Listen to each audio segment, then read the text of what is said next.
You're listening to the Wholehearted Podcast, and I'm your host, Coen Tan. Sometimes when we think about, how can I make money using what I am great at doing, that is a question that's really, steeped in, a lack mentality. You're already having a tacit admittance to yourself that you don't have enough money, right? So you want to make money. But if you think about how can I make a greater contribution, the money will follow. Exactly, Cohen. You got the secret actually to making money. So remember, I was buried in credit card debts before. That's why I really invested in my financial literacy. So that was the first subject I was so passionate about. And I learned the secret about money. And the secret was what you just shared a while ago. The secret to making money is to serve first, and then money will follow. You give value because money is a symbol of value. So it's not a I question of love it. how can I make money. It's a question of how can I give this value to someone who really needs it. And because they saw the value, they're willing to pay me this much. Absolutely love it. Love it, love it, love it. May I just ask a question? I mean, if you don't mind me just pressing a little bit on that dark episode of your life. Did you get into debts because you were, like living a wholehearted life? I want to go travel. I want to go eat in expensive restaurants, buy branded stuff. Did you kind of like live that wholehearted life, and therefore I mean, for those viewers listening to this podcast, I'm referring wholehearted in inverted commas.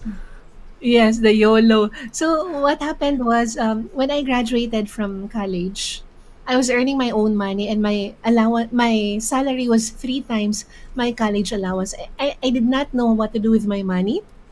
I offered to give some to my parents, but my parents said, "Shall save for your future."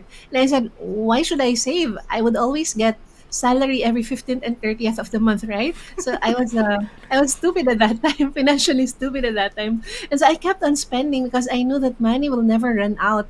And I would see my office mates buying these gadgets, and I would join the bandwagon as well.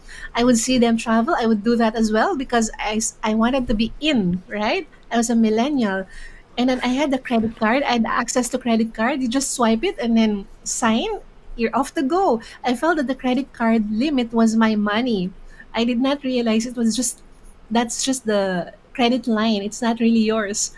So I was spending and spending and spending. And then a year later, I found out, oh my God, I maxed out my credit card limits. I did not like I was sick and tired of my job. I wanted to quit. So when you say wholehearted, I felt I was living a wholehearted life, but I, Mm. I was I was actually not being wise in Yep. making decisions at that time. So it was not a wholehearted life because it was not aligned to my values. I did not know yet who I was at that time. I did not know my purpose yet. And I was not putting love and excellence in what I was doing. I was just Yes. following the bandwagon because I wanted to be accepted by the society. Wow, wow, wow. I mean, just looking back at that, I mean, thanks for sharing. Thanks for your sharing. I mean, this really reminds me of something I heard recently. A lot of times people want more money without really mastering the skill of wielding that money. It's like, a person who wants to buy a new tool, like to buy a very, very expensive, land mower, but you don't really have a skill to actually use it. Then what's the point of that Uh-huh. tool, right? So it's Right, kind of right. like God or universe knowing that you're not ready to learn how to wield it. You haven't have the skill to wield the money, and so God or the universe wouldn't send it your way until you have mastered the skill of wielding it.